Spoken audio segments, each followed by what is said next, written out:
ನಮಸ್ತೆ ಪ್ರೀತಿ ವಿದ್ಯಾರ್ಥಿಗಳಿಗೆ, 8ನೇ ತರಗತಿ ವಿದ್ಯಾರ್ಥಿಗಳಿಗೆ ನಾವು ಸಂಖ್ಯೆಗಳ ಬಗ್ಗೆ ಅಧ್ಯಯನ ಮಾಡಿದ್ವಿ.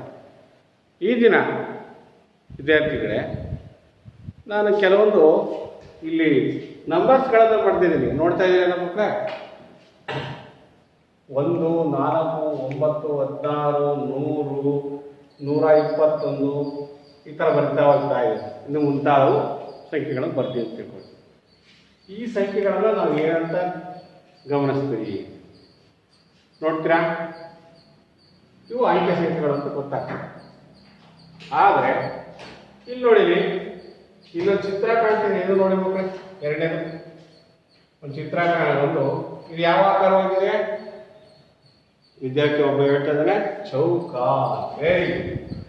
ಓಕೆ, ಚೌಕದಲ್ಲಿ ಎಷ್ಟು ಭಾಗಗಳನ್ನಾಗಿ ಮಾಡಿದೆ ನೋಡಿ ಮಕ್ಕಳೇ? ಸರ್ 16 ಸಮಭಾಗಗಳನ್ನಾಗಿ ಮಾಡಿದ್ವಿ, ಹೌದಾ? ಓಕೆ, ಈಗ ನೋಡಿ 1, 2, 3, 4 ನೋಡಿ. ಕಂಬ ಸಾಲುಗಳು 4 ಇದಾವೆ, ಅಡ್ಡ ಸಾಲುಗಳು 4 ಇದಾವೆ.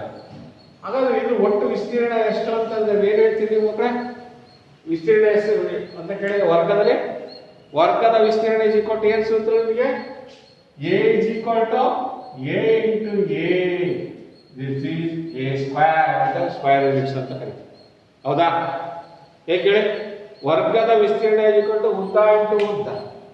ಅದೇ ರೀತಿಯಾಗಿ ನಾನಿಲ್ಲಿ ಈ ಚೌಕದ ಉದ್ದಗಳ ಅಳತೆಗಳು A A A ಅಂತ ಗೊತ್ತು ಮಾಡಿ ಕಾಣಿಸ್ತಾ ಇದೆಯಾ?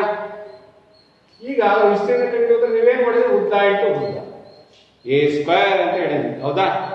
ಆದ್ರೆ ಅದೇ ರೀತಿಯಾಗಿ ಈ ಒಂದು ಬಾಹುವಿನ ಉದ್ದ 4 ಸೆಂಟಿಮೀಟರ್, ಈ ಬಾಹುವಿನ ಒಂದು ಬಾಹುವಿನ ಉದ್ದ 4 ಸೆಂಟಿಮೀಟರ್ ಆದ್ರೆ ಅದರ ವಿಸ್ತೀರ್ಣ ಎಷ್ಟಾಗುತ್ತೆ?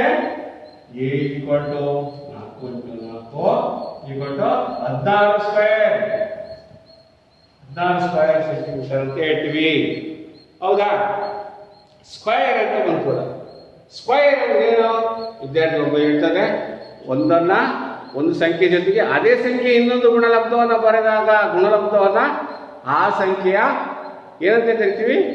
ವರ್ಗ. ಏನ್ ಬರೆದೆ ನಾನು ನೋಡಿ? ಒಂದು ಸಂಖ್ಯೆಯ ರೀತಿಯಲ್ಲಿ ಅದೇ ಇನ್ನೊಂದು ಸಂಖ್ಯೆಯನ್ನು ಬರೆದಾಗ ಅದರ ಗುಣಲಬ್ಧ ಏನು ಬರ್ತಾರಲ್ಲ ಆ ಸಂಖ್ಯೆಯ ವರ್ಗ ಅಂತ ಕರಿತೀವಿ. ಅದರ 4ರ ವರ್ಗ 16, 1ರ ವರ್ಗ 1, 2ರ ವರ್ಗ 4. ಇದೇ ರೀತಿ ಹೇಳ್ತಾ ಬರ್ತೀರಲ್ಲ, 3ರ ವರ್ಗ 9, 4ರ ವರ್ಗ 16, 10ರ ವರ್ಗ 100 ಅಂತ ಗೊತ್ತಾಯ್ತು. ಇವೆಲ್ಲ ಎಂಥ ಸಂಖ್ಯೆಗಳು? ಪೂರ್ಣವರ್ಗ ಸಂಖ್ಯೆಗಳು. ಪೂರ್ಣವರ್ಗ ಸಂಖ್ಯೆಗಳು ಅಂತ ಕರಿತೀನಿ. ಬರೀ ವರ್ಗ ಸಂಖ್ಯೆ ಅಲ್ಲ, ಪೂರ್ಣವರ್ಗ ಸಂಖ್ಯೆಗಳು. ಏಕೆ? ಒಂದು ಸಂಖ್ಯೆಯನ್ನ ಅದೇ ಸಂಖ್ಯೆಯಿಂದ ಮತ್ತೊಮ್ಮೆ ಗುಣಿಸಿದಾಗ ಬರುವ ಗುಣಲಬ್ಧ ಅಂದ್ರೆ ಅರ್ಥ ಏನು? ಒಂದು ಸಂಖ್ಯೆ ಅದಕ್ಕೆ ಅದೇ ರೀತಿ ಇನ್ನೊಂದು ಸಂಖ್ಯೆಯನ್ನು ಕೂಡಿದೆ ಗುಣಿಸಿದಾಗ ಬರ್ತಕ್ಕಂಥ ಗುಣಲಬ್ಧಕ್ಕೆ ಅದರ ವರ್ಗ ಸಂಖ್ಯೆ ಅಂತ ಕರಿತೀವಿ ಮಕ್ಕಳೇ. ಹಾಗೆ ನಾವು ಪ್ರತಿ ಸಂಖ್ಯೆಗೂ ವರ್ಗ ಸಂಖ್ಯೆಗಳು ಇರ್ತದ ಅನ್ನೋದನ್ನ ಗುರುತಿಸ್ಬೇಕು. ಎಲ್ಲ ಸಂಖ್ಯೆಗಳು ವರ್ಗ ಸಂಖ್ಯೆಗಳ ಸಾಧ್ಯ ಇದೆ. ಅದೇ ರೀತಿಯಾಗಿ ನಾವು ವರ್ಗ ಮತ್ತು ವರ್ಗಮೂಲಗಳು ಅಂತ ಇವತ್ತು ಪಾಠದಲ್ಲಿ ಅಧ್ಯಯನ ಮಾಡಬೇಕು, ಹೌದಾ? ಅದೇ ರೀತಿಯಾಗಿ ಒಂದು ಸಂಖ್ಯೆಯನ್ನ 3 ಸಾರಿ ಗುಣಿಸಿದ್ವಿ. ಫಾರ್ ಎಕ್ಸಾಂಪಲ್, ಉದಾಹರಣೆಗೆ ಈ ಒಂದು ಘನಾಕೃತಿ ಇದೆ. ಒಂದು ಘನಾಕೃತಿಯ ಅಳತೆಯ ಮಾನ ಈ ಘನಾಕೃತಿ ಅಂತಿದೆ. ಎಲ್ಲದಕ್ಕೂ 3 ಸ್ಕ್ವೇರ್ ಯೂನಿಟ್ ಸಿಗ್ತಾವೆ. 3 ಸೆಂಟಿಮೀಟರ್ ಇತ್ತು. ಅದರ ಘನಫಲ ಎಷ್ಟು ಅಂದ್ರೆ ಏನ್ ಮಾಡ್ತೀರಿ? 3 ಸಾರಿ ಕೊಡಿಸ್ತೀವಿ, ಹೌದಾ? 3 ಇಂಟು 3 ಇಂಟು 3, 3 9, 9 27 ಕಾಣಿಸ್ತಿದಿಲ್ಲ? 27 ಅಂತ ಬರೀತೀವಿ. ಹಾಗಾಗಿ ಈ ಘನಾಕೃತಿಯ ಘನಫಲ 27. ಹಾಗಾದ್ರೆ ಇದು ಈ 3ನೇ ಅಂತ ಕರಿತೀವಿ ಘನ ಸಂಖ್ಯೆ ಅಂತ ಕರಿತೀರಿ. ಇದನ್ನ ಪರಿಪೂರ್ಣ ಘನ ಅಂತ ಕರಿತೀವಿ. 3ರ ಪರಿಪೂರ್ಣ ಘನ ಸಂಖ್ಯೆ 27 ಈ ರೀತಿಯಾಗಿ. ಹೀಗೆ ನಾವು ಈ ಅಧ್ಯಾಯದಲ್ಲಿ ವರ್ಗ ಮತ್ತು ವರ್ಗಮೂಲಗಳು, ಘನ ಮತ್ತು ಘನಮೂಲಗಳ ಬಗ್ಗೆ ಈ ದಿನ ನಾವು ಅಧ್ಯಯನ ಮಾಡಬೇಕಾಗಿದೆ. ಹಾಗಾದ್ರೆ ನಿಜವಾಗ್ಲೂ ನಾವು ಒಂದು ವರ್ಗ ಸಂಖ್ಯೆಯನ್ನ ಗುರುತಿಸುವಿಕೆಯಲ್ಲಿ ನಾವು ಗುರುತಿಸ್ತಾ ಇದ್ದೀವಿ. ಒಂದು ಸಾಮಾನ್ಯ ನಿಯಮ ಏನು? ಸಮ ಸಂಖ್ಯೆ 2 ಸರಿ ಗುಣಿಸಿಬಿಟ್ರೆ ಅಥವಾ ಬೆಸ ಸಂಖ್ಯೆ 2 ಸಮ ಸಂಖ್ಯೆ 4 ಗುಣಿಸಿದರೆ 2 ಪೂರ್ಣಾಂಕಗಳ ಗುಣಲಬ್ಧವೇ ಒಂದೇ ರೀತಿ 2 ಪೂರ್ಣಾಂಕಗಳ ಗುಣಲಬ್ಧ ವರ್ಗ ಸಂಖ್ಯೆ ಅಂತ ಕರಿತೀವಿ. ಆದರೆ ನೋಡಿ, ಅಲ್ಲಿ ನಿಯಮ ಇದೆ. ಬಿ ಅನ್ನೋದು ಪರಿಪೂರ್ಣ ವರ್ಗ ಸಂಖ್ಯೆ ಅಂತ ಹೇಳಬೇಕಾದ್ರೆ ಈ ಒಂದು ಎಲ್ಲ ಸಾಮಾನ್ಯೀಕರಣ ಸೂತ್ರವನ್ನ ನಮ್ಮ ಗಣಿತದಲ್ಲಿ ನಾವು 8ನೇ ತರಗತಿಯಲ್ಲಿ ಅದನ್ನ ನಿಯಮವನ್ನು ಪ್ರತಿಪಾದಿಸಬೇಕಾಗಿದೆ. ಏನಪ್ಪಾ ಅಂದ್ರೆ ಬಿ ಅನ್ನೋದು ಪರಿಪೂರ್ಣ ವರ್ಗ ಸಂಖ್ಯೆ ಆಗಿರಬೇಕಂದ್ರೆ ಅದರ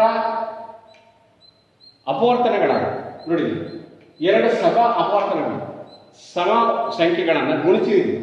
B is equal to A into A is equal to ಏನಾಗುತ್ತೆ? ಎ ಸ್ಕ್ವೇರ್ ಆಗತ್ತಲ್ವಾ? ಆದರೆ ಇವೇನಾಗಿರ್ಬೇಕಂತೆ ಇವು ಪೂರ್ಣಾಂಕಗಳ ಗಣಕ್ಕೆ ಸೇರಿರಬೇಕು. ಎ ಮತ್ತು ಬಿಗಳು ಆ ಸಂಖ್ಯೆಗಳೇನಾಗಿರ್ಬೇಕು? ಪೂರ್ಣಾಂಕಗಳ ಗಣಕ್ಕೆ ಸೇರಿರಬೇಕು. ಹಾಗಾದ್ರೆ ಮಾತ್ರ ಅದು ಬಿ ಒಂದು ಪೂರ್ಣವರ್ಗ ಸಂಖ್ಯೆ ಅಂತ ಕರಿತೀವಿ. ಪರಿಪೂರ್ಣ ವರ್ಗ ಒಂದು ಪೂರ್ಣ ವರ್ಗ ಸಂಖ್ಯೆ ಆಗಿರ್ಬೇಕಾದ್ರೆ ಆ ಏನು ಅಪವರ್ತನಗಳು ಏನು ಬರ್ತದ? ಆ ಪರಿಪೂರ್ಣ ವರ್ಗದ ಗುಣಲಬ್ಧವಾದ ಸಂಖ್ಯೆಗಳು ಗುಣಾಕಾರ ಮಾಡಿರ್ತಕ್ಕಂಥ ಸಂಖ್ಯೆಗಳೇನಾಗಿರ್ಬೇಕು? ಗುಣ್ಯಗಳೇನಾಗಿರ್ಬೇಕು? ಬಿಲಾಂಗ್ಸ್ ಟು ಯಾವುದು ಸೇರಿರಬೇಕು? ಪೂರ್ಣಾಂಕಗಳ ಗಣಕ್ಕೆ ಸೇರಿರಬೇಕು. ಐದರ್ ಪಾಸಿಟಿವ್ ಆರ್ ನೆಗೆಟಿವ್. ಅಂದ್ರೆ ಧನ ಸಂಖ್ಯೆಗಳ 2 ಸಮವಾದ ಸಂಖ್ಯೆಗಳ ಗುಣಲಬ್ಧ 2 ಇಂಟು 2 ಆಗಿರ್ಬೋದು ಅಥವಾ -2 ಇಂಟು -2 ಆಗಿರ್ಬೋದು. ಅವು ಏನಾಗಿರ್ಬೇಕು? ಸಮವಾಗಿರ್ಬೇಕು. 2 ಸಮನಾದ ಸಂಖ್ಯೆಗಳ ಗುಣಲಬ್ಧವೇ ಪರಿಪೂರ್ಣ ವರ್ಗ ಸಂಖ್ಯೆ ಆಗುತ್ತದೆ. ಅದನ್ನು ಹೇಳೋಕ್ಕೋಸ್ಕರ ಇಲ್ಲಿ ನಾವು ಇಷ್ಟೊಂದು ಉದಾಹರಣೆಗಳನ್ನು ಕೊಡಬೇಕಾಗಿದೆ. ಅವು ಎ ಮತ್ತು ಬಿಗಳು ಅವು ಪೂರ್ಣಾಂಕಗಳ ಸೇರಿರಬೇಕು. ಬಿ ಅನ್ನೋದು ಪರಿಪೂರ್ಣ ವರ್ಗ ಆಗಿರಬೇಕು ಅಂದ್ರೆ ಅದಕ್ಕೆ ನಾವು B is equal to A into A ಅಂತ ಕರೆದ್ರೆ A into A is equal to A square. ಹಾಗಾದ್ರೆ ಎಂ ಒಂದು ಪರಿಪೂರ್ಣ ವರ್ಗ ಸಂಖ್ಯೆ, ಒಂದು ಪೂರ್ಣಾಂಕ ಆದರೆ ಅದರ ವರ್ಗ ಏನಾಗುತ್ತೆ? ಎಂ ಅನ್ನೋದು ಒಂದು ಸಂಖ್ಯೆ ಆಗಿರೋ ಪರಿಪೂರ್ಣ ವರ್ಗ ಆಗಬೇಕು ಅಂದ್ರೆ M into M is equal to M square ಅಂತ ನಾವು ಅದನ್ನ ಬರ್ತೀವಿ. Okay okay. ಹೀಗೆ ನಾವು ಗಮನಿಸ್ತಾ ಬಂದ್ರೆ ಈಗ 2ನೇ ಒಂದು ಪಟ್ಟಿ ನೋಡಿ ಮಕ್ಕಳೇ, ಇಲ್ಲಿ ನೋಡ್ತಾ ಇದ್ದೀರಾ? ಒಂದು ಸಂಖ್ಯೆ ಇದೆ, ಇಲ್ಲಿ 3 ಕಾಲಮ್ ಹಾಕಿದೆ. ಈ ಕೋಷ್ಟಕವನ್ನು ನೋಡಿ ನಿಮಗೆ ಅರ್ಥ ಆಗ್ತದೆ ನೋಡಿ. ಮೊದಲೇ ಅಡ್ಡ ಸಾಲ 4, 10, 20, 25, 100, 300, 1000 ಅಂತ ಕೆಲವು ಸಂಖ್ಯೆಗಳು ಬರೆದಿದೆ. 2ನೇ ಅಡ್ಡ ಸಾಲದ ಗಮನಿಸಬೇಕಾದ್ರೆ ಏನ್ ಕಾಣಿಸ್ತಾ ಇದೆ? 4, ಅದ್ರ ಕೆಳಗಡೆ ಎ ಸ್ಕ್ವೇರ್ ಅಂತ ಈ ಅಡ್ಡ ಸಾಲ ಏನ್ ಬರ್ದ್ವಿ? 16 ಬರ್ದ್ವಿ. ನೆಕ್ಸ್ಟ್ 100 ಬರ್ದ್ವಿ, ಈಗ 400 ಬರ್ದ್ವಿ, 625, 100, 100ಕ್ಕೆ 10,000, 300ಕ್ಕೆ ಎಷ್ಟಾಗಿದೆ ನೋಡ್ಬೇಕು? 90,000. ನೆಕ್ಸ್ಟ್ 1000ದ ವರ್ಗ 1000ಕ್ಕೆ ಎಷ್ಟಾಗಿದೆ ನೋಡ್ಬೇಕು? ನೋಡಿ ಇಲ್ಲಿ ನೋಡಿ ಎಷ್ಟಾಗಿದೆ? ಅದು 10 ಲಕ್ಷ. ನೋಡಿ 1, 2, 3, 4, 5, 10 ಲಕ್ಷ ಆಗಿದೆ. 1,000ದ ವರ್ಗ 1,000ದ ವರ್ಗ ಎಷ್ಟು ಅಂತಂದ್ರೆ ನೋಡಿ ಇದು 10 ಲಕ್ಷ ಆಗಿದೆ. ಇದರಲ್ಲಿ ಯಾವ ರೀತಿಯಲ್ಲಿ ಸುಲಭವಾಗಿ ಗುರುತಿಸಬಹುದು ಈ ಕೋಷ್ಟಕದಿಂದ? ಮೊದಲೇ ನೋಡ್ತೀರ ಉದಾಹರಣೆ 4ಕ್ಕೆ 16. ಇಲ್ಲಿ ಯಾವ್ದಾರ 0 ಇದೆಯಾ? 4ರ ವರ್ಗ 16 ಅಂತ ಅದರ್ಥ. 4ರ ವರ್ಗ 16 ಅಂತಂದ್ರೆ 4ರ ವರ್ಗ 16. ಅದರ ಪರಿಪೂರ್ಣ ವರ್ಗ ಸಂಖ್ಯೆಯಲ್ಲಿ ಯಾವ್ದಾದ್ರು 0 ಇದೆಯಾ? ಏನೂ ಇಲ್ಲ. ಅದೇ 2ನೇ ನೋಡಿ 100 ಬರ್ತೀವಿ. 100ರಲ್ಲಿ ಎಷ್ಟು 0ಗಳು ಕಂಡು ಬರ್ತವೆ? 2 0ಗಳು ಬಂದವೆ. ನೆಕ್ಸ್ಟ್ 20ಕ್ಕೆ ಬರ್ತೀವಿ, ಅದರಲ್ಲಿ 2 0ಗಳಿದ್ದಾವೆ. 25ಕ್ಕೆ ಬರ್ತೀನಿ, ಇಲ್ಲಿ ಯಾವುದೇ 0ಗಳು ಇಲ್ಲ. 100ಕ್ಕೆ ಬರ್ತೀನಿ, ಅಲ್ಲೇ 4 ಇದೆ. 4 ಸಂಖ್ಯೆಗಳು 4 0. ಎಷ್ಟು 0ಗಳಿದ್ದಾವೆ ನೋಡಿ ಎಣಿಸ್ಕೊಳ್ಳಿ? 1, 2, 3, 4 0ಗಳಿವೆ. ಅದೇ 300ಕ್ಕೆ ಎಷ್ಟು ಬರ್ತೀವಿ? 90,000 ಅಂದ್ರೆ ಇಲ್ಲಿ ಎಷ್ಟು 0ಗಳಿವೆ? 4 0ಗಳು. ನೋಡಿ 1,000 ವರ್ಗ 10 ಲಕ್ಷ ಅಂತಂದ್ರೆ 6 0ಗಳು ಬರ್ತದೆ. ಓಕೆ, ಇದನ್ನ ಈ ಪಟ್ಟಿಯನ್ನ ಗಮನಿಸಿದ್ರೆ ಕೆಲವೊಂದು ನಿಯಮಗಳನ್ನು ನಾವು ಗಮನಿಸ್ತಾ ಇದೀವಿ ಮಕ್ಕಳೇ. ಏನ್ ಕಾಣಿಸ್ತಿದೆ ನೋಡಿ, ಒಬ್ಬ ವಿದ್ಯಾರ್ಥಿ ಹೇಳ್ತಿದ್ದಾನೆ, ಇಲ್ಲಿ ಸರ್ 4 ಅನ್ನೋದು ಪೂರ್ಣಾಂಕದಲ್ಲಿ ಪೂರ್ಣಾಂಕವನ್ನು ವರ್ಗ ಮಾಡಿದ್ರೆ ಅದರ ವರ್ಗ ಸಂಖ್ಯೆನು ಸಮ ಸಂಖ್ಯೆ ಆಗಿದೆ. ಹೌದಾ? 4 ಅನ್ನೋದು ಸಮ ಸಂಖ್ಯೆ, ಅದರ ವರ್ಗ ಸಂಖ್ಯೆ ಮಾಡಿದಾಗ ಎಷ್ಟಾಗುತ್ತೆ? 16. ಅದು ಸಹ ಸಮ ಸಂಖ್ಯೆ. ಯಾವುದೇ ಸಮ ಸಂಖ್ಯೆಯನ್ನ ವರ್ಗ ಪೂರ್ಣಗೊಳಿಸಿದ್ರೆ ಅದರ ವರ್ಗ ಸಂಖ್ಯೆ ಏನಾಗಿದೆ? ಸಮ ಸಂಖ್ಯೆನೇ ಆಗಿರುತ್ತದೆ. ನೋಡಿ, 10ಕ್ಕೆ 100, 20ಕ್ಕೆ 400, 25ಕ್ಕೆ ನೋಡಿ 625, ನೋಡಿ 11ಕ್ಕೆ 100ಕ್ಕೆ ನೋಡಿ 10,000. ಯಾವುದೇ ಒಂದು ಸಮಸಂಖ್ಯೆಯ ಪೂರ್ಣಾಂಕವನ್ನು ನಾವು ವರ್ಗಗೊಳಿಸಿದರೆ ಅದರ ಪೂರ್ಣ ವರ್ಗ ಸಂಖ್ಯೆಯು ಸಹ ಸಮಸಂಖ್ಯೆಯೇ ಆಗಿರುತ್ತದೆ. ಇದರಿಂದ ನಾವು ಈ ನಿಯಮದಿಂದ ನಾವು ಒಂದು ಸಾಮಾನ್ಯೀಕರಣ ನಿಯಮವನ್ನು ಪಾಲಿಸಬಹುದು. ಮತ್ತೆ ನೋಡಿ ಮಕ್ಕಳೇ, ಫಾರ್ ಎಕ್ಸಾಂಪಲ್ ಇನ್ನೊಂದು ಹೇಳ್ತೀನಿ ನಾನು, 11 ಅಂತ ಹೇಳಿ 11ರ ವರ್ಗ ಎಷ್ಟಾಗುತ್ತೆ? 11ರ ವರ್ಗ 121. ನೋಡಿ, ಇದು ಎಂಥ ಸಂಖ್ಯೆ? 11 ಬೆಸ ಸಂಖ್ಯೆ. Very good. ಓಕೆ, 11ರ ವರ್ಗ ಸಂಖ್ಯೆ ಏನು ಮಾಡಿದ್ರು ಎಷ್ಟಾಗುತ್ತೆ? ಪರಿಪೂರ್ಣ ವರ್ಗ ಸಂಖ್ಯೆ 121 ಆಗ್ತದೆ. ನೋಡಿ, ಇಲ್ಲಿ ಬೆಸ ಸಂಖ್ಯೆಯನ್ನ ವರ್ಗಗೊಳಿಸಿದ್ರೆ ಬೆಸ ಸಂಖ್ಯೆನೇ ಬರುತ್ತೆ, ಸಮ ಸಂಖ್ಯೆಯನ್ನ ವರ್ಗಗೊಳಿಸಿದ್ರೆ ಸಮ ಸಂಖ್ಯೆನೇ ಬರುತ್ತೆ ಅಂತ ಒಂದು ಸಾಮಾನ್ಯೀಕರಣ ಸೂತ್ರವನ್ನ ನಾವು ಇಲ್ಲಿ ವರ್ಗ ಮತ್ತು ವರ್ಗಮೂಲಗಳ ಅಧ್ಯಯನ ಮಾಡಿದ್ರೆ ಕಲ್ತ್ಕೊಂಡ್ವಿ. ಓಕೆ, ಆ ನಂತರ ಇನ್ನೊಂದು ನಿಯಮವನ್ನ ಇಲ್ಲಿ ನೀವು ಅನುಭವಿಸ್ತಾ ಇದ್ದೀರಲ್ಲ, ನೋಡ್ತಾ ಇದ್ದೀರಾ? 10 ಎರಡನೇ ಎಕ್ಸಾಂಪಲ್ ನೋಡಿ ಮಕ್ಕಳು, ಇಲ್ಲಿ ಎರಡನೇ ಕಂಬಸಾಲು ಕಾಣ್ತಾ ಇದ್ದೀರಾ? 100, 10ರ ವರ್ಗ 100. ಎಷ್ಟು ಸೊನ್ನೆ ಇದಾವೆ? ಈ ಮೂಲ ಸಂಖ್ಯೆಯಲ್ಲಿ ಎಷ್ಟಿದಾವೆ? 0. ಮೂಲ ಸಂಖ್ಯೆಯಲ್ಲಿ 1 0 ಇದೆ. ಅದು ವರ್ಗಗೊಳಿಸಿದ್ರೆ 2 0 ಆಯಿತು. ನೋಡಿ, 1 ಇದ್ರೆ 2 ಆಗುತ್ತೆ. ನೋಡಿ, 1 ಇದ್ರೆ 2 ಆಗುತ್ತೆ. ನೋಡಿ, 1 ಇದ್ರೆ 2 ಇದ್ರೆ 4 ಆಗುತ್ತೆ. 2 0 ಇದ್ರೆ 4 0 ಆಯಿತು. ನೋಡಿ, ಹಾಗೆ 3 0 ಇದ್ರೆ ಮೂಲ ಸಂಖ್ಯೆಯಲ್ಲಿ 3 0 ಇದ್ರೆ ವರ್ಗ ಸಂಖ್ಯೆಯಲ್ಲೇ 6 0 ಆಯಿತು.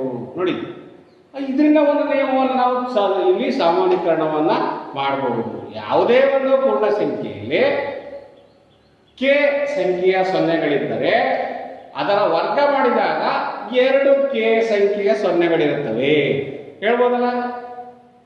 ಹೇಗೆ? ಕೆ ಸಂಖ್ಯೆ ಅಂದ್ರೆ 10ರಲ್ಲಿ 0 1 ಇದೆ, ಅದರ ವರ್ಗ ಸಂಖ್ಯೆ 100ರಲ್ಲಿ ಎಷ್ಟಿದೆ? ಸೊನ್ನೆಗಳು 2 ಇದ್ದಾವೆ. ಕೆ ಸಂಖ್ಯೆ ಸೊನ್ನೆಗಳಿದ್ದರೆ ಅದರ ವರ್ಗ ಸಂಖ್ಯೆಯಲ್ಲಿ 2 ಕೆ ನಷ್ಟು ಸೊನ್ನೆಗಳಿರ್ತವೆ. 2 ಕೆ ನಷ್ಟು ಸೊನ್ನೆಗಳಿರ್ತವೆ. ಇದರಿಂದ ನಾವು ವರ್ಗ ಮತ್ತು ವರ್ಗಮೂಲಗಳ ಗುಣಲಕ್ಷಣವನ್ನು ನಾವು ಕಲಿಯಬಹುದು. 4ರ ವರ್ಗ 14, 9ರ ವರ್ಗ 81, 16ರ ವರ್ಗ 256. ನೋಡಿ, ಮಾಡ್ತಾ ಹೋಗ್ಬೋದಾ? 100ರ ವರ್ಗ ಎಷ್ಟು ಬಂದಿಲ್ಲ? 100ರ ವರ್ಗ ಎಷ್ಟು? 10,000. ಹೀಗೆ ಒಂದು ವರ್ಗ ಸಂಖ್ಯೆ ಸಮ ಸಂಖ್ಯೆ ಇದ್ರೆ ಸಮ ಸಂಖ್ಯೆ ಬರುತ್ತೆ, ಬೆಸ ಸಂಖ್ಯೆ ಆದ್ರೆ ಬೆಸ ಸಂಖ್ಯೆ ಬರುತ್ತೆ. 0 1 ಇದ್ರೆ ಇಲ್ಲಿ ವರ್ಗ ಪೂರ್ಣಗೊಳಿಸಿದಾಗ 2 0 ಬರುತ್ತೆ. ಇದರಿಂದ ನಿಯಮವನ್ನು ನಾವು ಕಲಿಬಹುದು. ಇದರಿಂದ ಇದೇ ರೀತಿಯಾಗಿ ನೋಡಿ ಮಕ್ಕಳು, ಇಲ್ಲಿ ಒಂದು ಕ್ವಶನ್ ಕಾಣ್ತಾ ಇದೀರಿ. ಈ ಕಡೆ ನನ್ನ ಬಲಭಾಗದಲ್ಲಿ ನಾನು ಕಬ್ಬಲಿಗೆ ಬಲಭಾಗದಲ್ಲಿ ನೋಡಿ ಗಮನಿಸಿ ಮಕ್ಕಳಿಗೆ 1 ಸ್ಕ್ವೇರ್ ಅದ. 1 ನೋಡಿ ಕಾಣಿಸ್ತಾ ಇದೆಯಲ್ಲ, ಪಟ್ಟಿ ನೋಡ್ತಾ ಇದ್ದೀನಿ. ಇದು ನೋಡಿದ್ದಷ್ಟೇ ಗೊತ್ತಾಗುತ್ತೆ. ಬೆಸ ಸಂಖ್ಯೆ ವರ್ಗ ಬೆಸ ಸಂಖ್ಯೆನೇ, ಸಮ ಸಂಖ್ಯೆ ವರ್ಗ ಸಮ ಸಂಖ್ಯೆನೇ. ಎಸ್, ಓಕೆ, ಭಾಳ ಸುಲಭ ಇದೆಯಲ್ಲ. ಇದರಿಂದ ನಾವು ಈಗ ಒಂದು ಸಾಮಾನ್ಯೀಕರಣ, ಈ ವರ್ಗ ಮತ್ತು ವರ್ಗಮೂಲಗಳ ಪಾಠದಲ್ಲಿ ಒಂದು ಜನರಲ್ ಒಂದು ನಿಯಮವನ್ನು ನಾವು ಪಾಲಿಸೋದಕ್ಕೆ ನಾವು ನೋಡೋಣ ಮಕ್ಕಳೇ. ಏನಾದ್ರೆ ಪೂರ್ಣವರ್ಗವು 0ಗೆ ಸಮನಾಗಿರಬೇಕು, ಇಲ್ಲವೇ ಧನ ಪೂರ್ಣಾಂಕವಾಗಿರಬೇಕು. ದಟ್ ಈಸ್ 0 ಆಗಿರಬೇಕು, ಅಥವಾ ಒಂದು ಪೂರ್ಣವರ್ಗ ಮಾಡಿದರೆ ಅದು ಧನ ಪೂರ್ಣಾಂಕವಾಗಿರಬೇಕು. ಹಾಗೆ ಯಾಕೆ 0 ಒಂದು ಪೂರ್ಣವರ್ಗ ಸಂಖ್ಯೆ? ಎಸ್, ನೋಡಿ, 0 ಅನ್ನೋದು ಸಹ ಒಂದು ಪರಿಪೂರ್ಣವರ್ಗ ಸಂಖ್ಯೆ. ಏಕೆ ಮಕ್ಕಳೇ? ನೋಡಿ, 0 ಇಂಟು 0 0ನೇ ಅಲ್ವಾ? 0 ಸಹ ಪರಿಪೂರ್ಣವರ್ಗ ಸಂಖ್ಯೆ, 1 ಪರಿಪೂರ್ಣವರ್ಗ ಸಂಖ್ಯೆ, 2 4 ಪರಿಪೂರ್ಣವರ್ಗ ಸಂಖ್ಯೆ, 9 ಪರಿಪೂರ್ಣವರ್ಗ ಸಂಖ್ಯೆ, 14 ಪರಿಪೂರ್ಣವರ್ಗ ಸಂಖ್ಯೆ, 100 ಪರಿಪೂರ್ಣವರ್ಗ ಸಂಖ್ಯೆ ಆಗುತ್ತದೆ. 2 ಸಮನಾದ ಅಪವರ್ತನಗಳು ಸಮವಾದ ಗುಣಕಗಳನ್ನು ಗುಣಿಸಿದಾಗ, ಸಮನಾದ ಸಂಖ್ಯೆಗಳನ್ನು ಗುಣಿಸಿದಾಗ, ಸಮನಾದ ಪೂರ್ಣಾಂಕಗಳನ್ನು ಗುಣಿಸಿದಾಗ ಅದರ ವರ್ಗವು ಸಹ ಪರಿಪೂರ್ಣವಾದ ಪೂರ್ಣಾಂಕವಾಗಿರುತ್ತದೆ, ಪರಿಪೂರ್ಣ ವರ್ಗದ ಪೂರ್ಣಾಂಕವಾಗುತ್ತದೆ ಅಂತ ತಿಳ್ಕೊಳ್ಬೇಕು. 0 ಸಹ ಒಂದು ಪರಿಪೂರ್ಣ ವರ್ಗ. ಓಕೆ, ಇದರಿಂದ ಹೀಗೆ ನಾವು ವಿದ್ಯಾರ್ಥಿಗಳೇ ಹಲವಾರು ಉದಾಹರಣೆಗಳನ್ನು ನಮ್ಮ ನಿತ್ಯ ಜೀವನದಲ್ಲಿ ಅನುಭವಿಸ್ತೀವಿ. ಇಂಥ ಸಂಖ್ಯೆಗಳನ್ನು ನಾವು ಸುಲಭವಾಗಿ ವರ್ಗ ಸಂಖ್ಯೆಗಳನ್ನು ಪತ್ತೆ ಹಚ್ಚೋದಕ್ಕೆ ಒಂದು ಟೆಕ್ನಿಕ್, ತಾಂತ್ರಿಕ ಗುಣಗಳನ್ನು, ಸಾಮಾನ್ಯೀಕರಣ ಸೂತ್ರಗಳನ್ನು ಗಮನದಲ್ಲಿ ಇಟ್ಕೊಂಡ್ರೆ ಇನ್ನೂ ಸಹ ಸುಲಭವಾಗಿ ನಾವು ಬೇಗನೆ ವರ್ಗ ಸಂಖ್ಯೆಗಳನ್ನ, ವರ್ಗಮೂಲಗಳನ್ನು ಗುರುತಿಸಬಹುದು. ಓಕೆ, ನೋಡ್ತೀರಾ ಮಕ್ಕಳೇ? ನೋಡಿ, ಒಂದು ಪೂರ್ಣ ವರ್ಗವು 0ಗೆ ಸಮನಾಗಿರಬೇಕು, ಇಲ್ಲವೇ ಧನ ಪೂರ್ಣಾಂಕವಾಗಿರಬೇಕು. ಅದು ಋಣ ಪೂರ್ಣಾಂಕ ಆಗಲ್ಲ. ಋಣ ಪೂರ್ಣಾಂಕ ಆಗೋದಕ್ಕೆ ಸಾಧ್ಯನೇ ಇಲ್ಲ. ಹೌದಲ್ಲ ಮಕ್ಕಳೇ? ನೋಡಿ, ಸಮಪೂರ್ಣಾಂಕಗಳ ವರ್ಗವು ಸಮಸಂಖ್ಯೆ ಇರುತ್ತೆ, ಬೆಸ ಪೂರ್ಣಾಂಕಗಳ ವರ್ಗವು ಬೆಸಂಖ್ಯೆ ಆಗಿರುತ್ತದೆ. ಹೀಗೆ ಒಂದು ಪೂರ್ಣ ವರ್ಗವು ಯಾವಾಗಲೂ ಅದರ ಕೊನೆ ಬಿಡಿಸ್ಥಾನದಲ್ಲಿ 0, 1, 4, 5, 6 ಈ ಅಂಕಿಗಳನ್ನು ಹೊಂದಿರುತ್ತೆ. ಗೊತ್ತಿದೆ ಮಕ್ಕಳು? ನೋಡಿ, ನೀವೇ ಗಮನಿಸ್ತಾ ಇದ್ದೀರಾ? 0 ಇದೆ, 5 ಇದೆ. ನೋಡಿ, ಪರಿಪೂರ್ಣ ವರ್ಗ ಸಂಖ್ಯೆಯಲ್ಲಿ 0 ಇರ್ಬೋದು, 1 ಇರ್ಬೋದು, 4 ಇರ್ಬೋದು, 5 ಇರ್ಬೋದು, 6 ಇರ್ಬೋದು. ಓಕೆ, ಅದೇ ರೀತಿಯಾಗಿ ಯಾವುದೇ ಸಂದರ್ಭದಲ್ಲೂ ಸಹ 2 ಬೆಸ್ಸಂಖ್ಯೆ ಬರಲ್ಲ, ಪರಿಪೂರ್ಣ ವರ್ಗದ 3 ಬರಲ್ಲ, 7 ಬರಲ್ಲ, 8 ಬರಲ್ಲ ಅಂತ ನೆನ್ಪಿಟ್ಕೊಳ್ಳಿ. ಕೊನೆ ಬಿಡಿಸ್ತಾನೆ 7 ಬಂತು, ನೀವು ನೋಡಿದ ತಕ್ಷಣ ಇದು ಪರಿಪೂರ್ಣ ವರ್ಗ ಆಗಲ್ಲ ಅಂತ ಹೇಳ್ಬಿಡ್ಬೋದು. 197 ಪರಿಪೂರ್ಣ ವರ್ಗ ಆಗುತ್ತೇನಾ? ಇಲ್ಲ ಸರ್. ಯಾಕೆ? ಬಿಡಿಸ್ತಾನದಲ್ಲಿ 7 ಇದೆ. ನೋಡಿ, 121 ಆಗುತ್ತೆ ಸರ್. ಯಾಕೆ? 11 121. ಹೌದಾ? 625 5 ಪರಿಪೂರ್ಣ ವರ್ಗ ಆಗುತ್ತೇನಾ ಸರ್? ಬಿಡಿಸ್ತಾನದಾಗ 5 ಇದೆ. ಎಸ್, ಆಗುತ್ತೆ ಸರ್, ಆಗತ್ತೆ. 6 196 ಪರಿಪೂರ್ಣ ವರ್ಗ ಆಗುತ್ತೇನಪ್ಪ? ಹೌದು ಸರ್, ಆಗುತ್ತೆ. ಯಾಕೆ ಅಂತಂದ್ರೆ ಅದರ ವರ್ಗ ಸಂಖ್ಯೆ ಗೊತ್ತಿದ್ದೀನಿ. ಹೌದಾ? ಬಿಡಿಸ್ತಾನದಾಗಿರೋ ಸಂಖ್ಯೆ 6 ಆಗಿರೋದ್ರಿಂದ ಇದು ಪರಿಪೂರ್ಣ ವರ್ಗ ಆಗುತ್ತೆ. ಹೀಗೆ ನಾವು ಸುಲಭವಾಗಿ ಪರಿಪೂರ್ಣ ವರ್ಗ ಸಂಖ್ಯೆಗಳನ್ನು ಗುರುತಿಸೋದಕ್ಕೆ ನಿಯಮಗಳನ್ನು ನಾವು ತಿಳ್ಕೊಂಡಿರಬೇಕಾಗುತ್ತೆ. ಎಸ್, ಅದೇ ರೀತಿಯಾಗಿ ವಿದ್ಯಾರ್ಥಿ ನೋಡಿ, ನೆಕ್ಸ್ಟ್ ನೋಡಿ, 4ನೇ ನಿಯಮ ಬರ್ತೀನಿ ನಾನು. 4ನೇ ನಿಯಮ ಏನು ಹೇಳುತ್ತೆ? ಒಂದು ಸಂಖ್ಯೆ ಕೆ ಸಂಖ್ಯೆಯ 0ಗಳನ್ನು ಹೊಂದಿದ್ದರೆ ಅದರ ವರ್ಗವು 2k ಸಂಖ್ಯೆ 0ಗಳನ್ನು ಹೊಂದಿರುತ್ತದೆ. ಗೊತ್ತಾಯ್ತಾ? ಅದು 2k ಸಂಖ್ಯೆಯ 0ಗಳನ್ನು ಹೊಂದಿರುತ್ತೆ. ಇದು ಎಕ್ಸಾಂಪಲ್ ಉದಾಹರಣೆ ನೋಡಿದ್ವಿ, ಕೋಷ್ಟಕ ನೋಡಿದ್ವಿ. ನೆಕ್ಸ್ಟ್, ಪೂರ್ಣ ವರ್ಗವನ್ನು 3ರಿಂದ ಭಾಗಿಸಿದಾಗ ಶೇಷವು 0 ಅಥವಾ 1 ಆಗಿರುತ್ತದೆ. ಪೂರ್ಣ ವರ್ಗವನ್ನ 3ರಿಂದ ಭಾಗಿಸ್ರಿ. ಒಂದು ರೂಲ್ಸ್ ಅದು, ಯಾವುದೇ ಪರಿಪೂರ್ಣ ವರ್ಗ ಸಂಖ್ಯೆ ಕೊಟ್ಟರೆ 3ರಿಂದ ಭಾಗಿಸ್ರಿ. ಅದು ಶೇಷ 0 ಅಥವಾ 1 ಆಗಿರ್ಬೇಕು. 2 ಆಗಿರಕ್ಕೆ ಸಾಧ್ಯನೇ ಇಲ್ಲ, 2 ಬರದೇ ಇಲ್ಲ. ನೆಕ್ಸ್ಟ್, ಹಾಗಾದ್ರೆ 8ರಿಂದ ಭಾಗಿಸಿ. 8ರಿಂದ ಭಾಗಿಸಿದಾಗ ಯಾವುದೇ ಒಂದು ಪರಿಪೂರ್ಣ ವರ್ಗ ಸಂಖ್ಯೆಯನ್ನ ಪೂರ್ಣಾಂಕ ವರ್ಗ ಸಂಖ್ಯೆಯನ್ನು ನಾವು 8ರಿಂದ ಭಾಗಿಸಿದ್ರೆ 0 ಬರ್ಬೋದು, ನೆಕ್ಸ್ಟ್ 1 ಬರ್ಬೋದು, 4 ಬರ್ಬೋದು.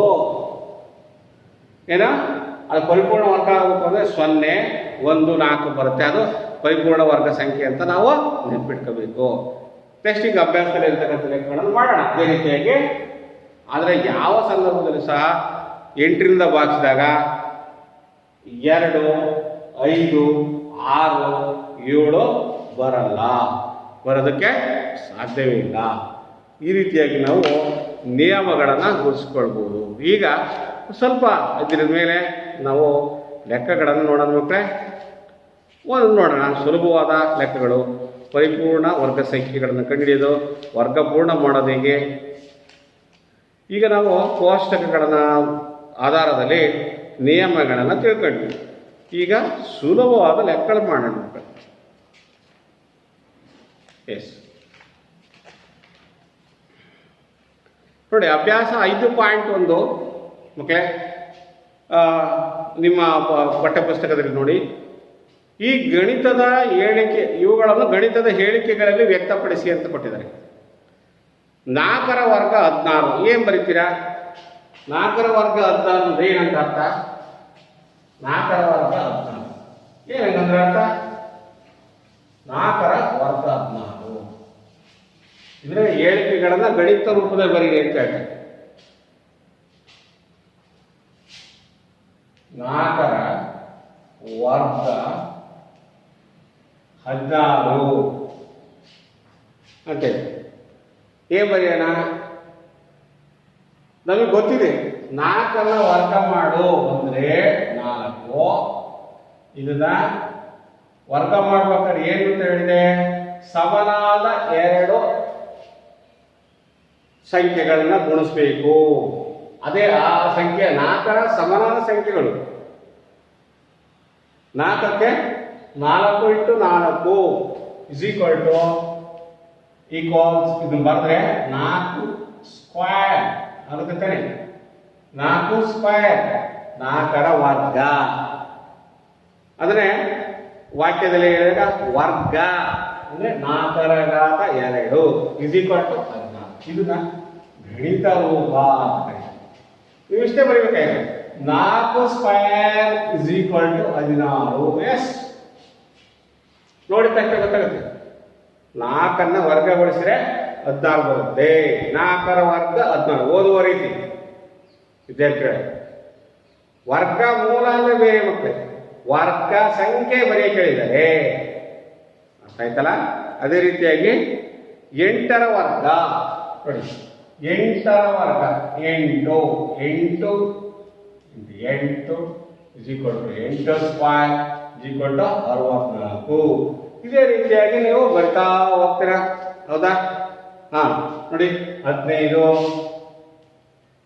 15 is equal to 15 square is equal to 225. ಹೀಗೆ ಬರ್ತಾ ಹೋಗ್ತೀವಿ ವರ್ಗ ಸಂಖ್ಯೆ ಅಂತ ಗೊತ್ತಾಯ್ತು. ನೆಕ್ಸ್ಟ್ 2ನೇ ನೋಡಿ ಮಕ್ಕಳೇ, ಈ ಕೆಳಗಿನ ಸಂಖ್ಯೆಗಳೇ ಪರಿಪೂರ್ಣ ವರ್ಗ ಸಂಖ್ಯೆಗಳನ್ನು ಗುರುತಿಸಿ. ಬರ್ಕೊಳ್ಳಿ. 1 2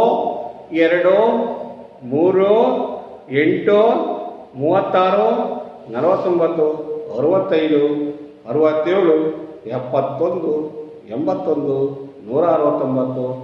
125 900 1000 10,000 ಅಂತ ಇದೆ. 1 ಲಕ್ಷ ಅಂತ ಇದೆ. ಓಕೆ, ಇವುಗಳಲ್ಲಿ ಯಾವ ಪರಿಪೂರ್ಣ ವರ್ಗ ಸಂಖ್ಯೆ ಅಂತ ಗುರುಸಿ ಅಂತ ಹೇಳ್ತಾರೆ. ಒಂದು ಪರಿಪೂರ್ಣ ವರ್ಗ ಸಂಖ್ಯೆ. S, correct. 2 ಪರಿಪೂರ್ಣ ಸಂಖ್ಯೆ ಆಗಲ್ಲ. 3 ಪರಿಪೂರ್ಣ ವರ್ಗ ಸಂಖ್ಯೆ ಆಗತ್ತಾ? ಅದರ ಸಮನಾದ ಅಪವರ್ತನಗಳಿದಾವ? ಇಲ್ಲ. 8 ಪರಿಪೂರ್ಣ ವರ್ಗ ಸಂಖ್ಯೆ ಆಗತ್ತಾ? ಇಲ್ಲ.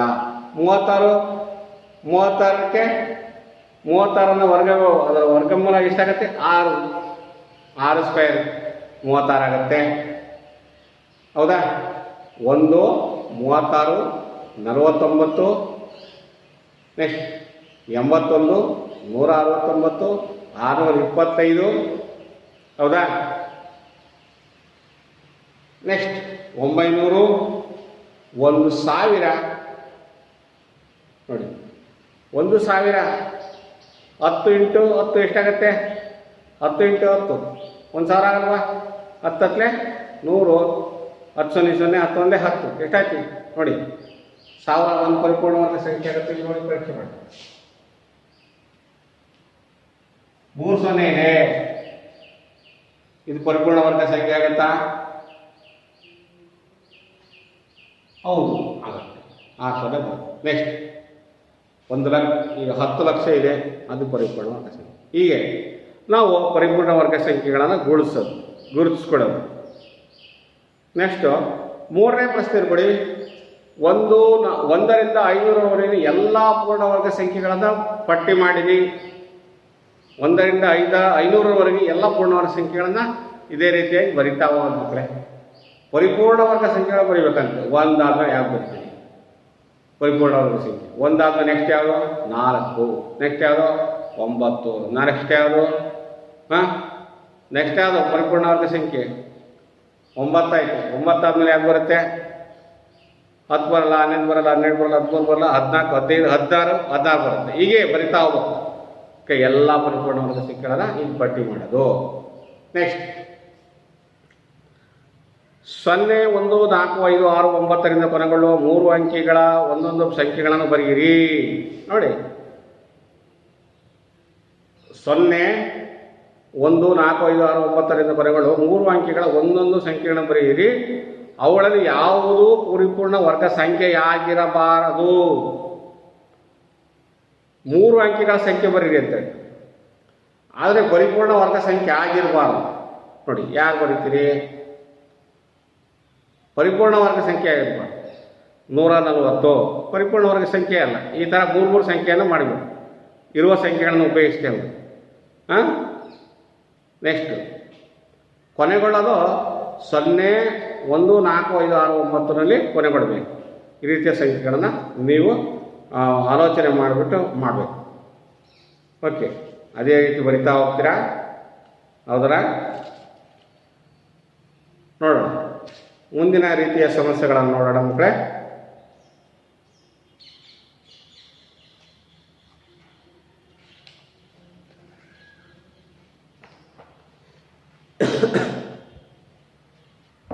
ಎಸ್ ಈಗ ವರ್ಗ ಸಂಖ್ಯೆ ವರ್ಗಮೂಲ ಅಂದ್ರೆ ಏನೋ ಅಂತ ಅರ್ಥ ಆಯ್ತಲ್ಲ ಮಕ್ಕಳೇ ಈಗ ನಾವು ಇನ್ನೂ ಹೆಚ್ಚುವರಿ ಲೆಕ್ಕಗಳನ್ನು ನೋಡೋಣ ಇದ್ರ ಮೇಲೆ ಸಮಸ್ಯೆಗಳನ್ನು 5.1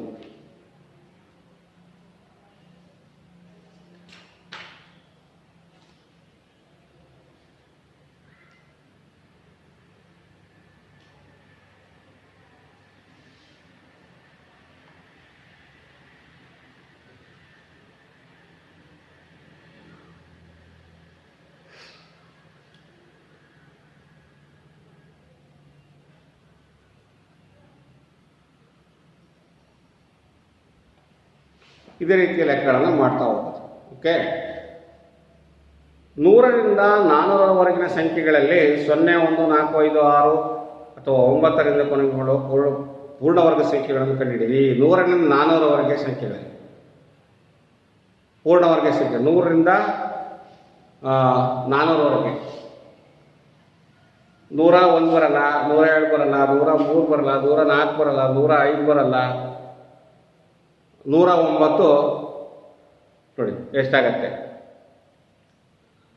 ಬರುತ್ತಲ್ಲ 109 ಬರುತ್ತಾ ನೋಡಿ ಪರಿಪೂರ್ಣ ಸಂಖ್ಯೆ ಆಗಬೇಕು ವರ್ಗ ಸಂಖ್ಯೆ ಆಗಬೇಕು ಆಗಲ್ಲ 121 ಆಗುತ್ತೆ ಈ ರೀತಿಯಾಗಿ ನಾವು ಮಾಡ್ತಾ ಹೋಗೋದು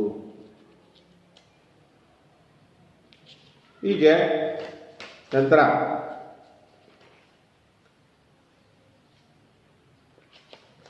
ಇದೇ ರೀತಿಯ ಸಮಸ್ಯೆಗಳನ್ನು ಮಾಡೋಣ ಇವುಗಳ ವರ್ಗಗಳನ್ನು ಕಂಡುಹಿಡಿಯಿರಿ ಏನು ಹಂಗಂದ್ರೆ ವರ್ಗ ಕಂಡುಹಿಡಿಯೋದಂದ್ರೆ ಏನು 31ರ ವರ್ಗ ನೋಡಿ ಮಕ್ಕಳೇ 31ರ ವರ್ಗ ಏನು ಕಂಡುಹಿಡಿತೀರಿ 31 ಇದುಕೊಟ್ಟು 31 31ನ 2 ಸರಿ ಬರ್ಕೋಬೇಕು ಗುಣಿಸ್ತೀರಾ ಗುಣಿಸಿ ಭಾಗಲಬ್ಧವನ್ನು ಕಂಡುಹಿಡಿಯಿರಿ ಅಷ್ಟೇ 31 ವರ್ಗ ಅಂದ್ರೆ ಅದೇ ಥರ 31 ಅಂದರೆ 31 ಎಷ್ಟ 3 31 ಮೂರನೇ ಎಷ್ಟಾಗತ್ತೆ 93 ಹೌದಾ 93 6 93 3 96 ಇಜಿಕೊಟ್ಟು 961 ನೋಡಿ 31ರ ವರ್ಗ ಅಂದರೆ 31ನೇ 2 ಸಮಾಪರ್ತನಗಳ ಪೂರ್ಣಾಂಕಗಳ ಗುಣಲಬ್ಧ ಮಾಡಿಬಿಟ್ಟು ಬರೆಯಲಿರ್ತಾರೆ ಓಕೆ ಹೀಗೆ n ಒಂದು ಸ್ವಾಭಾವಿಕ ಸಂಖ್ಯೆಯನ್ನು ಭಾವಿಸಿದರೆ n m² ಆಗುವಂತೆ ಮತ್ತೊಂದು ಸಂಖ್ಯೆ m ಇದ್ದರೆ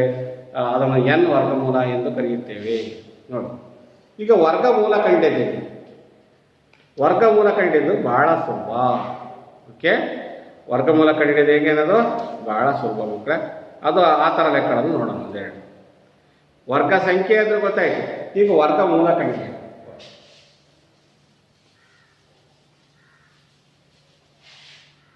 ವರ್ಗಮೂಲ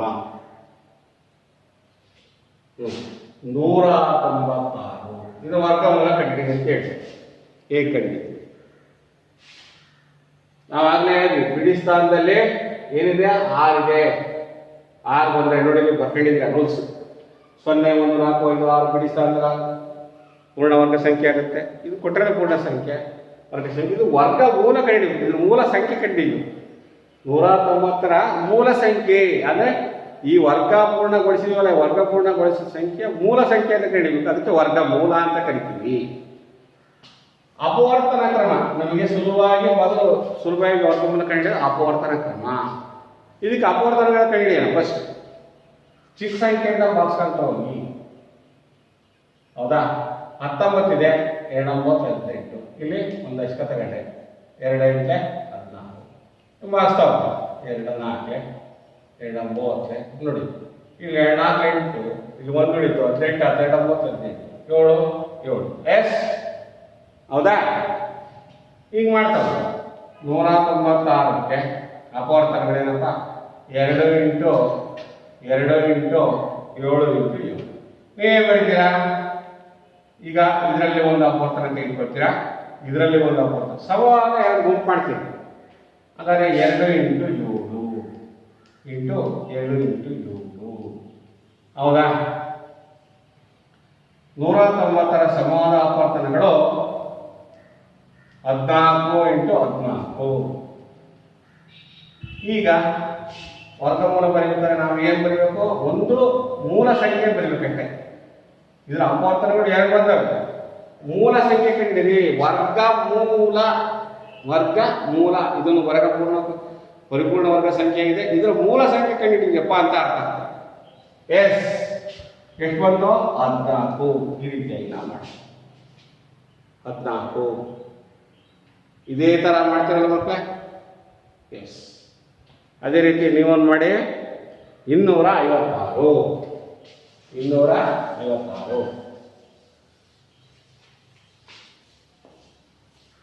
ವರ್ಗಮೂಲ ಕಂಡಿದ್ದೀವಿ. ಯಾವ ಕ್ರಮ?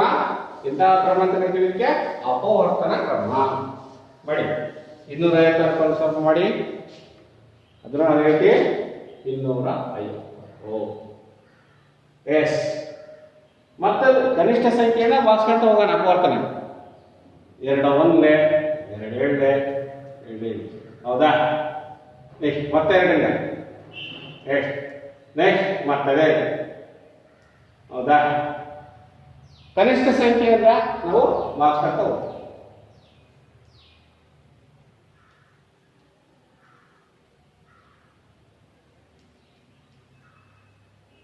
ನೋಡಿ ಎಷ್ಟು ಅಪವರ್ತನಗಳು ಸಿಕ್ಕು. 1 2 3 4 5 6 7 8.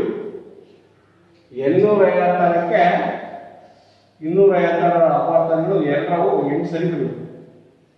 ಎಷ್ಟು ಸರಿ ಬರಬೇಕು? 8 ಬಾರಿ. 1 2 3 4 5 6 7 8. ಇದು ಸಮಾನ ಅಪವರ್ತನ ಗುಂಪಣ. ಎಸ್. ಓಕೆ.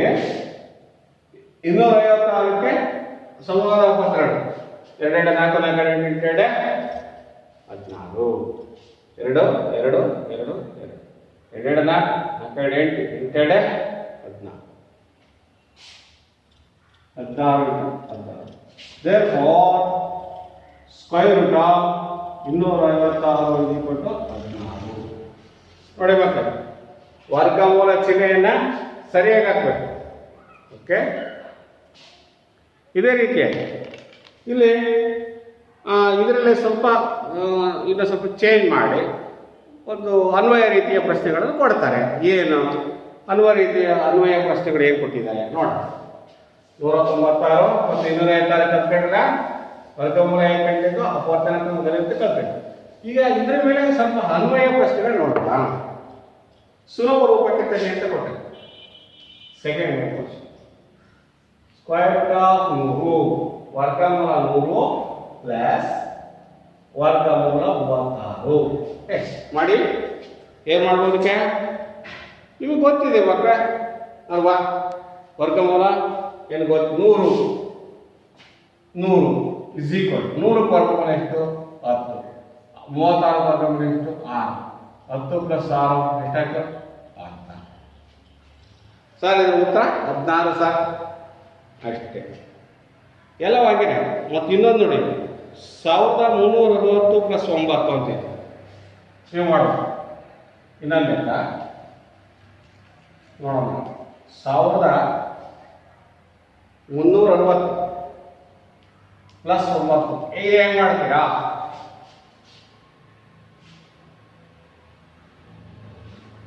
1360ಕ್ಕೆ ವರ್ಗಮೂಲ ಗೊತ್ತಿದೆಯಾ ಮಾಡಿ 9ಕ್ಕೆ ವರ್ಗಮೂಲ ಗೊತ್ತಿದೆ 1360 ವರ್ಗಮೂಲ ಗೊತ್ತಿದೆಯಾ ಕಂಡುಹಿಡಿ 1360 ಪ್ಲಸ್ 9 ನಾನು ಕೂಡ್ತೀನಿ 1369 ನೋಡೋಣ ಇದು ಮಾಡಿ ಎಷ್ಟು ನಾವು 9 ಇದೆ ಬಿಡಿಸ್ತಾನೆ 9 ಇದ್ರೆ ಒಂದು ವರ್ಗ ಸಂಖ್ಯೆ ಆಗುತ್ತಾ ಪರಿಪೂರ್ಣ ವರ್ಗ ಸಂಖ್ಯೆ ಆಗುತ್ತಾ ಅನ್ನೋದು ನಾವು ಗೊತ್ತಿಲ್ಲ ನೋಡೋಣ ಟ್ರೈ ಮಾಡಿ 2 ಎಂಟ್ಲೆ 6 2 8 14 ಬರಲ್ಲ 3 ನೋಡಿ 3 4 12 ನೋಡಿ 16 ಆಯಿತು ನೋಡಿ ಪರಿಪೂರ್ಣ ವರ್ಗ ಆಗಲ್ಲ ಇದಕ್ಕೆ ಪರಿಪೂರ್ಣ ವರ್ಗ ಸಂಖ್ಯೆ ಆಗುತ್ತೆ ಅದು ಹೆಂಗೆ ಮಾಡ್ತೀವಿ ಫಸ್ಟ್ 1360 ಕಂಡಿಡ್ತೀನಿ ನೆಕ್ಸ್ಟ್ ಆಮೇಲೆ 9 ಬರೋದು ಯಾಕೆಂದ್ರೆ ಬಿಡಿ ಸ್ಥಾನದ 0 ಇದೆ ವಿದ್ಯಾರ್ಥಿಗಳೇ ಗಮನಿಸಿ ಬಿಡಿ ಸ್ಥಾನದ 0 ಇದೆ ಸರ್ ಇದನ್ನು ಪರಿಪೂರ್ಣ ವರ್ಗ ಸಂಖ್ಯೆ ಆಗುತ್ತೆ ಬರ್ಕೊಳ್ಳೋಣ 2 2 12 8 14 0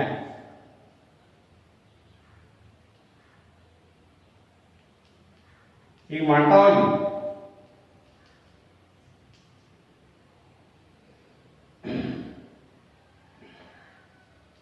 ನೋಡಿ ಇಲ್ಲಿ 85 ಬರುತ್ತೆ 2 16 ಒಂದಷ್ಟು 14 2 10 85 ಬರುತ್ತೆ 85 ಎಷ್ಟು ಮಂದಿ ಇನ್ನು ಬರುತ್ತೆ 3 2 6 ಬರಲ್ಲ 3 ಬರೋಲ್ಲ 5 5 1 5 3 8 3 3 ಮತ್ತು 5 2 35 ನೋಡಿ ಸಮವಾದ ಅಪವರ್ತನ ಆಗಲ್ಲ ನೋಡಿ ಬರ್ತೀವಿ 680 140 170 85 85 5 ಮಾಸ್ತಿ 5 1 5 5 35 ಆಯ್ತು ಭಾವಾಗತ್ತಾ ಬರುತ್ತೆ ನೋಡಿ ಭಾಗ ನೋಡಿ ಯಾವ ಮುಂದೆ ಬರೋದು ಆವಾಗ ಉತ್ತರ ಹೇಗೆ ಹಿಡಿತೀರಿ ಈ ರೀತಿ ಸಮಸ್ಯೆಗಳು ಬಂದಾಗ ಇದು ಪರಿಪೂರ್ಣ ವರ್ಗ ಆಗುತ್ತೆ ನೋಡಬೇಕು ನೋಡಿ 2 12 8 16 0 ನೆಕ್ಸ್ಟ್ ಅದೇ ರೀತಿ ಮಾಡಿದ್ವಿ ಮತ್ತೆ 5ರಿಂದ ಮಾಡ್ತೀನಿ 5 1 5 ಒಳ್ಳೆ ನೋಡಿ ಇಲ್ಲಿ ಅಪವರ್ತನ ನೋಡಿ ಈ ತರ ಬರುತ್ತೆ ಸಮನಾದ ಅಪವರ್ತನ ಬರಲೇ ಇಲ್ಲ ಇದು ಪರಿಪೂರ್ಣ ವರ್ಗ ಆಗಲ್ಲ ಏನು ಮಾಡೋಣ ಪರಿಪೂರ್ಣ ವರ್ಗ ಆಗಲ್ಲ ಅಂದ್ರೆ ಇದಕ್ಕೆ ಏನು ಮಾಡಬೇಕು ಪರಿಪೂರ್ಣ ವರ್ಗ ಆಗಲ್ಲ ಅವಾಗ ಏನು ಮಾಡ್ತೀವಿ ಉತ್ತರವನ್ನು ಹಾಗೆ ನಾವು ಗುಣಾಂಕದ ರೂಪದಲ್ಲೇ ಇರಬೇಕಾಗುತ್ತೆ ಎಸ್ ನೋಡೋಣ 1360 5.4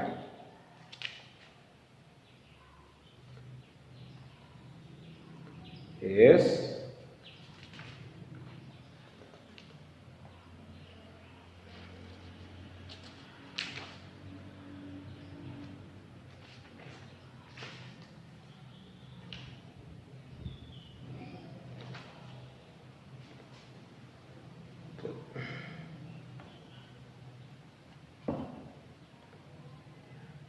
.4 ಎರಡನೇ ಲೆಕ್ಕ ಉತ್ತರ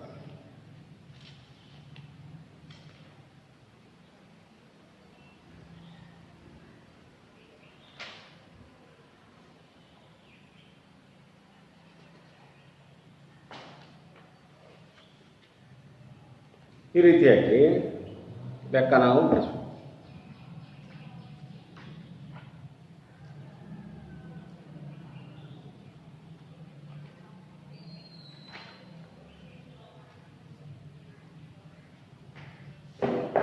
ಎಸ್ ಇದು ಲೆಕ್ಕ ನೋಡಿ ಮಕ್ಕಳಿಗೆ 1360 ಅಂದರೆ ನೋಡಿ ಇದಕ್ಕೆ ಅಪವರ್ತನಗಳನ್ನು ನಾವು ಮಾಡ್ತಾ ಹೋದ್ರೆ ಅಪಾರ್ತಗಳು ಸರಿಯಾದ ಅಪಾರ್ತಗಳು ಸಿಗಲಿಲ್ಲ, ಆವಾಗ ಏನು ಮಾಡಬೇಕು? ನಾವು ಅದನ್ನು ಭಾಗಾಕಾರ ಕ್ರಮದಲ್ಲಿ ಮಾಡೋಕ್ಕೆ ಪ್ರಯತ್ನ ಮಾಡಬೇಕು. ಅಪಾರ್ತನ ಕ್ರಮ ಇಲ್ಲ ಅಂದರೆ ಭಾಗಾಕಾರ ಕ್ರಮ ಕೊಡಬೇಕು. ಆವಾಗ ಅದರ ಮೊತ್ತವನ್ನು ಕಂಡಿಡಿದು ಅದರ ಉತ್ತರವನ್ನು ನಾವು ಬರಿತಾ ಹೋಗ್ಬೋದು. ಎಷ್ಟು? ಇನ್ನೊಂದು ಲೆಕ್ಕ ಅದೇ ರೀತಿಯಾಗಿ ನೋಡೋಣ.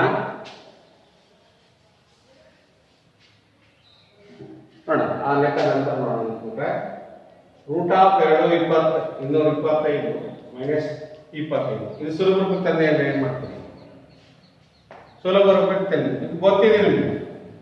ರೂಟ್ ಆಫ್ 225ರ ವರ್ಗಮೂಲ 15, 25ರ ವರ್ಗಮೂಲ 5, 15ರ 5 ಕಳೆದ್ರೆ ಎಷ್ಟು? ಇನ್ನು 10 ಉತ್ತರ. ಈ ರೀತಿಯ ಲೆಕ್ಕಗಳು. ನೆಕ್ಸ್ಟ್ ಅದೇ ರೀತಿ ಗುಣಲಬ್ಧ ಮಾಡಿರಿ ಹೀಗೆ 169 × 361. ನೆಕ್ಸ್ಟ್ ಈ ಥರ ಲೆಕ್ಕಗಳನ್ನು ಸುಲಭವಾಗಿ ಮಾಡಿ. ನಂತರ ಇದೇ ಅಧ್ಯಾಯದಲ್ಲಿ